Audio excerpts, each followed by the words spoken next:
आत्महत्या करने वाले पुरुषों में से 82,000 पुरुष शादीशुदा थे और आत्महत्या का सबसे आम कारण था पारिवारिक समस्याएं, डोमेस्टिक वायलेंस, दहेज उत्पीड़न और अनगिनत कानूनी आरोप। इन सब के बोझ ने अतुल को अंदर ही अंदर तोड़ दिया था। याद कीजिए 2003 का बहुचर्चित निशा शर्मा का केस। सोचिए 9 साल तक मुनीश को वो समाज ने एक दरिंदे के रूप में देखा। क्या 9 साल बाद उनकी खोई हुई इज्जत उन्हें वापस मिल पाई होगी? कि समाज में बदनामी, मानसिक तनाव और आर्थिक। 9 दिसंबर 2024 को बेंगलुरु के घर में सन्नाटा पसरा था। 34 साल के सॉफ्टवेयर इंजीनियर अतुल सुभाष ने आत्महत्या कर ली। मरने से पहले उन्होंने 24 पन्नों का एक नोट छोड़ा जिसमें उन्होंने अपनी पत्नी और उनके परिवार द्वारा लगाए गए मेंटल हैरेसमेंट और झूठे कानूनी आरोपों की पूरी जानकारी दी। यह घटना सिर्फ एक पर्सनल ट्रेजेडी नहीं है, बल्कि हमारे समाज में गहराई तक धसी हुई एक चिंता का प्रतीक है। एक ऐसी चिंता जिसे हम जैसे लोग अक्सर नजरअंदाज कर देते हैं। अतुल उत्तर प्रदेश के निवासी थे और बेंगलोर में एक प्राइवेट कंपनी में डेप्यूटी जनरल मैनेजर के पद पर काम कर रहे थे। उनकी मंथली इनकम लगभग 84,000 रुपए थी। एक सफल करियर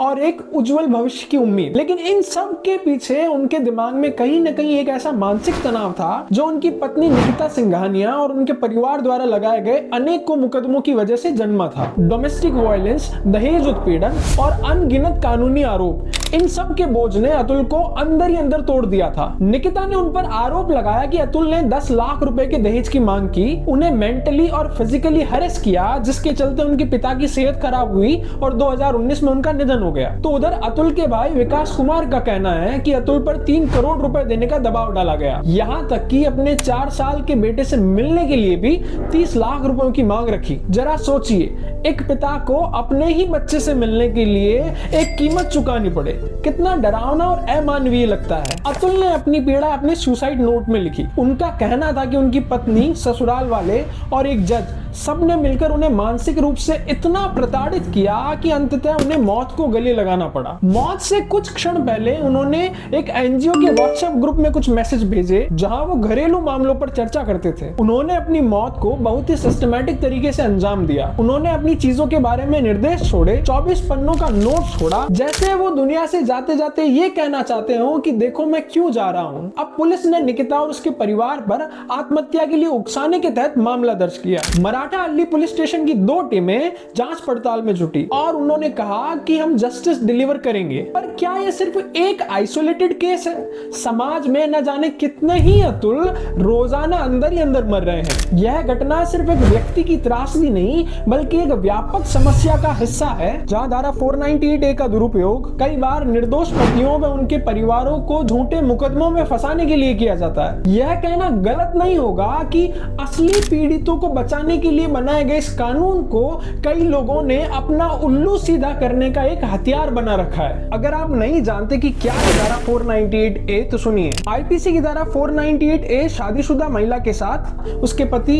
व उसके रिश्तेदारों द्वारा की जाने वाली क्रूरता से जुड़ी है। इसमें क्रूरता का मतलब है शारीरिक या मानसिक तनाव देना, ऐसा बर्ताव जिससे महिला आत्महत्या करने को मजबूर हो जाए या फिर उसके जीवन और स्वास्थ्य पर गंभीर असर पड़े। यह ज्यादातर दहेज की मांग या मेंटल हैरेसमेंट के रूप में होता है। उदाहरण के लिए पत्नी को शारीरिक या मानसिक रूप से परेशान करना, दहेज के लिए धमकी देना या दबाव डालना, ऐसा बर्ताव जिससे पत्नी के जीवन या स्वास्थ्य को गंभीर नुकसान हो। यह एक गैर जमानती अपराध है। इसका मतलब गिरफ्तारी के बाद आसानी से जमानत नहीं मिलती। महिला की शिकायत पर पुलिस तुरंत कार्रवाई कर सकती है, मतलब किसी वारंट के बिना ही पति व उसके रिश्तेदारों को गिरफ्तार किया जा सकता है और पति या उसके परिवार को दोषी पाए जाने पर जुर्माना और जेल की सजा होती है। भारत में धारा 498 के अनगिनत झूठे मामले सामने आए हैं जिन्होंने मासूम पति और उनके परिवारों का जीवन बर्बाद कर दिया। याद कीजिए 2003 का बहुचर्चित निशा शर्मा का केस, जब मीडिया ने रातों रात निशा को नारी शक्ति का प्रतीक बना दिया था। निशा शर्मा ने शादी में दहेज मांगने का आरोप लगाकर होने वाले दूल्हे मुनीश दलाल और उसके परिवार को गिरफ्तार करवा दिया था। पूरे देश और अंतर्राष्ट्रीय मीडिया में निशा की खूब वाहवाही हुई, लेकिन 2012 में कोर्ट ने सब आरोपियों को बरी कर दिया। साबित हुआ कि दहेज के सारे आरोप झूठे थे। मुनीश दलाल और उनके परिवार को 9 साल की मानसिक और सामाजिक प्रताड़ना के बाद न्याय मिला। सोचिए 9 साल तक मुनीश को समाज ने एक दरिंदे के रूप में देखा। क्या 9 साल बाद उनकी खोई हुई इज्जत उन्हें वापस मिल पाई होगी? ऐसा ही एक और मामला आया तेलंगाना से, जहां पति और उसके परिवार पर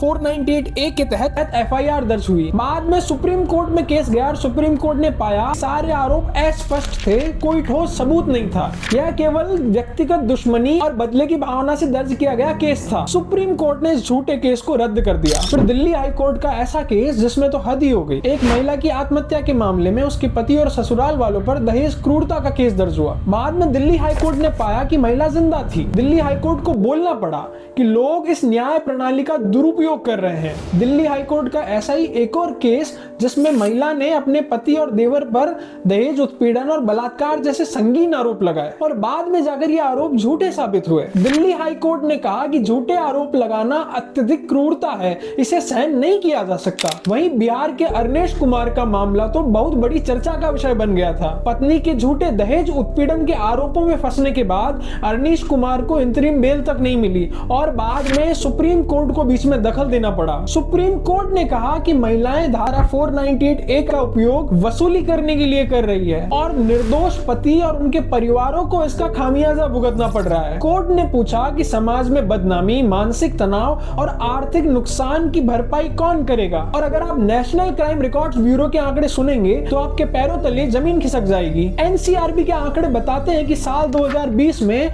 जब कई महीनों तक लोग बाग घरों में कोविड-19 की वजह से बंद थे, उस साल IPC की धारा 498 के तहत 1,11,549 केस दर्ज हुए। इनमें से 16,151 केस पुलिस ने इसलिए बंद कर दिए क्योंकि वो जांच के दौरान या तो गलत पाए गए या फिर सिविल डिस्प्यूट थे। बचे मामलों में 1,20,306 गिरफ्तारियां हुई और उनमें से 80% से भी ज्यादा पुरुष थे। 18,967 केस कोर्ट में ट्रायल पर गए, उसमें से 14,340 केस यानी 75% से भी अधिक केस झूठे साबित हुए। मतलब हर 4 में से 3 मामले फर्जी थे। और रही बात IPC की धारा 376 यानी बलात्कार के आरोप की, तो 2020 में कुल 28,046 केस दर्ज हुए, जिनमें से 5,015 केस पुलिस ने निराधार या गलत पाकर बंद कर दिए। कोर्ट में ट्रायल पर 9,713 केस गए, जिनमें से केवल 3,814 मामलों में दोष साबित हुआ। मतलब 39% मामलों में दोष साबित हुआ और 61% लोग बरी हुए। जरा सोचिए, जिन 61% लोगों पर बलात्कारी होने का ठप्पा लगा हो,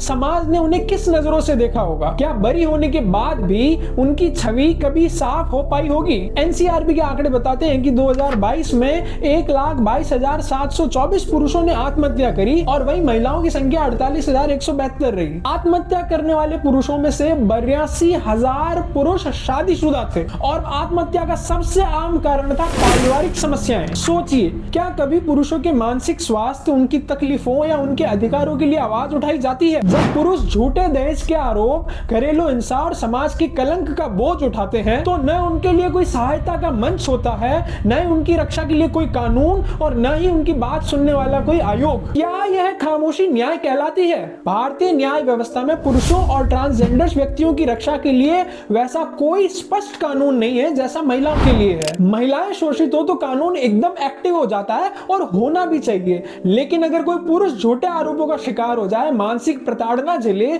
तो उसके लिए कोई अलग मंच नहीं। जेंडर इक्वालिटी के नाम पर ना जाने कितने संगठन चलते हैं, लेकिन ऐसे गंभीर मुद्दों पर उनकी आवाज कहां गुम हो जाती है? बड़े बड़े सेलिब्रिटीज जो आम जनता के बीच आकर जेंडर इक्वालिटी और वुमेन राइट्स की वकालत करते हैं, लेकिन ऐसे मामलों में ना जाने क्यों उनको सांप सूंघ जाता है। क्या सचमुच ये लोग जेंडर इक्वालिटी चाहते भी हैं या सिर्फ एक तरफा नैरेटिव चलाकर अपनी दुकानें चला रहे हैं? जब फर्जी मामलों में निर्दोष परिवार बर्बाद हो रहे हो, मीडिया ट्रायल में किसी को राक्षस बनाकर दिखाया जा रहा हो, तब क्यों ये तथाकथित नारीवादी समूह चुप्पी साध लेते हैं? इक्वालिटी का अर्थ है समानता, सभी के अधिकारों का सम्मान, महिलाओं, पुरुषों, ट्रांसजेंडर सभी के अधिकारों की सुरक्षा। लेकिन क्या ऐसा हो रहा है? लेकिन अब सवाल ये है कि आगे क्या हम आने वाली पीढ़ी को भी इसी टॉक्सिक माहौल में बढ़ते देखेंगे, या हम अपने बच्चों को ऐसे नैतिक मूल्य देंगे ताकि वे एक दूसरे को इंसान समझे, ना कि जेंडर पर आधारित दुश्मन? हमें आने वाली पीढ़ी को तार्किक, नैतिक और उदार बनाना होगा।